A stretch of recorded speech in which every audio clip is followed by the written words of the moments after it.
The Lord be with you. And with your spirit. A reading from the Holy Gospel according to Matthew. Glory to you, O Lord.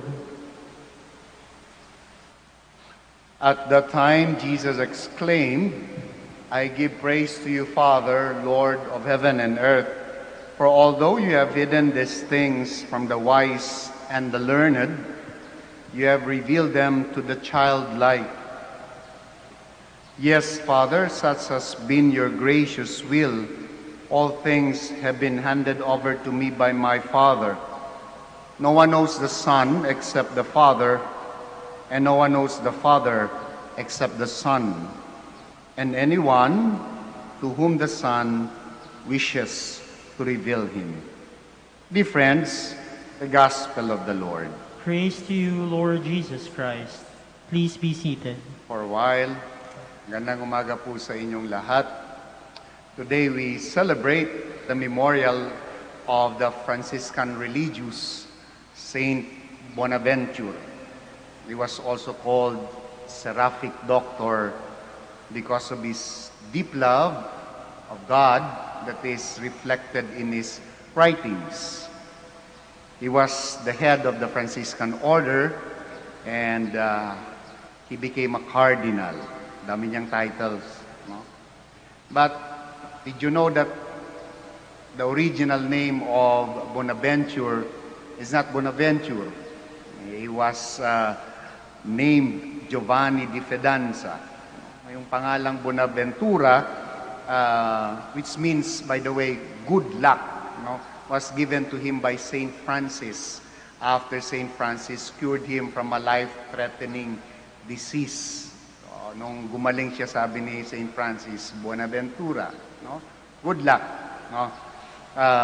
So he's the first one to call him Bonaventure. Kaya pagka when you're about to say good luck to somebody para maiba naman, no?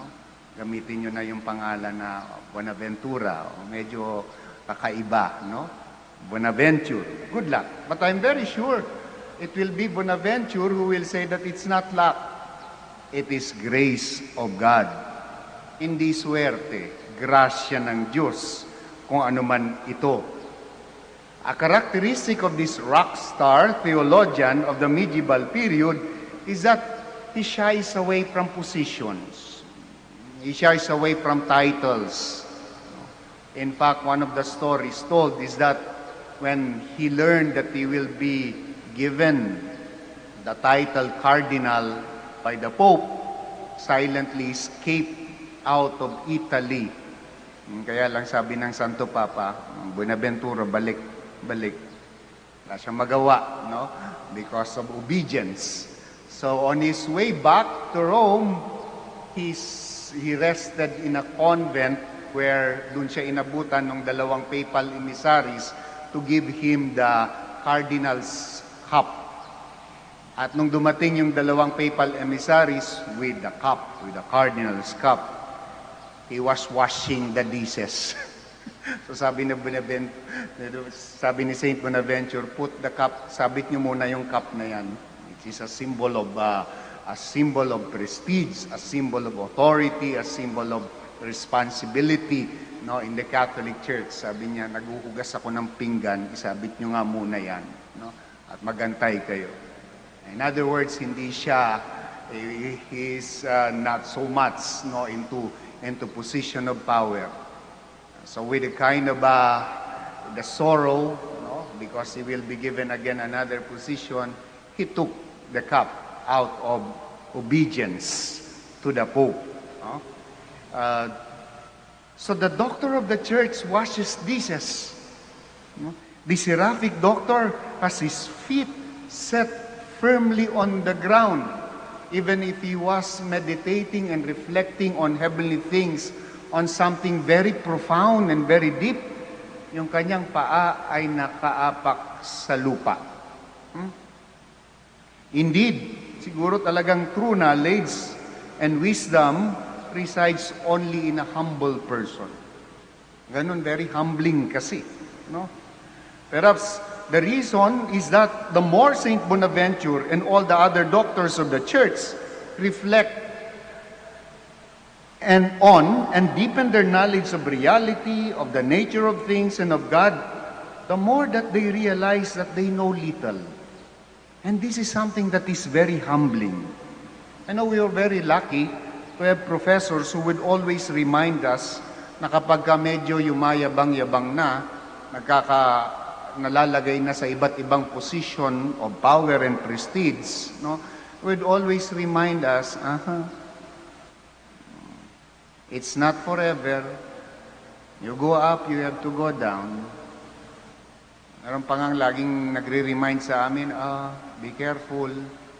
In the kingdom of the blind, the one-eyed is the king. It helps us to put our feet firmly on the ground. Nakaapak pa rin sa lupa. I remember very much one of my uncle, sabi niya, ikaw, alalagay ka na sa mga position of power, no? Always remember to have joy in eating in a turo-turo and as much as when you are eating in a 5-star restaurant. Sumasakay ka na sa mga magagandang sasakyan, but enjoy so much also riding ordinary vehicles. It's a good thing that we have people elderly reminding us of that path to humility. In the kingdom of the blind, the one-eyed is the king. In the case of St. Thomas Aquinas, a good friend of St. Bonaventure, after he wrote a lot of treatises, yung Summa Theologia, nung nagkaroon siya ng opportunity to be given that opportunity to see God, na nagsabi sa kanya, Thomas, you have written well of me. And yet, anong sabi ni Thomas Aquinas? Lahat ng sinulat ko ay dayami. All I have written are straw. And then after that, hindi na siya nagsulat. Kaya nga may running joke kami, sana nagkaroon ng beatific vision na medyo maaga-aga si Santo Tomas para medyo kaunti na lang yung nasulat niya at medyo hindi kami nahirapan ng maigi sa kanyang mga klase na tinuturo sa amin. Humbling. And perhaps this is the way of the doctors of the church to be able to comprehend more the mystery of God, the reality of things, humility. Perhaps because of that humility, they understand more the need for grace. The need for grace to understand many things. In the context of what we are going through right now, we are still in the process of understanding the nature and cause of this disease, of this virus. Ano ba to? Bakit hindi maintindihan?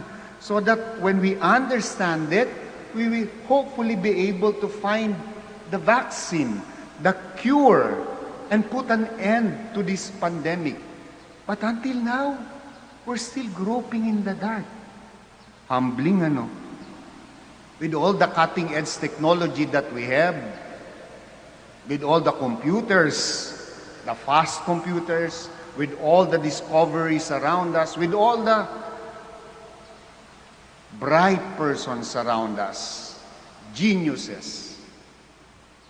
And yet, we still do not fully know the nature of this disease. Wala pang cure. Wala pang vaccine. My dear friends, we have an opportunity here. Perhaps God is also telling us na it's not simply because your mind, there is a limitation in the mind, but we might need grace. Yung grasya na magbubukas ng kaalaman. For Bonaventure, this is crucial. For Thomas Aquinas, this is important. At this time, more than ever, we realize that without God, without the grace of God, I am very sure in time we will be able to find cure. We will be able to find the vaccine.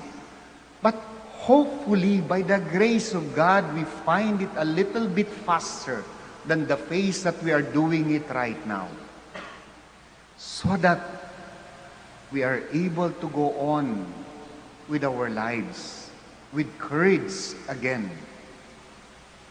My dear friends, the brilliance of Bonaventure comes from God, and this brilliance is further amplified by the grace of God.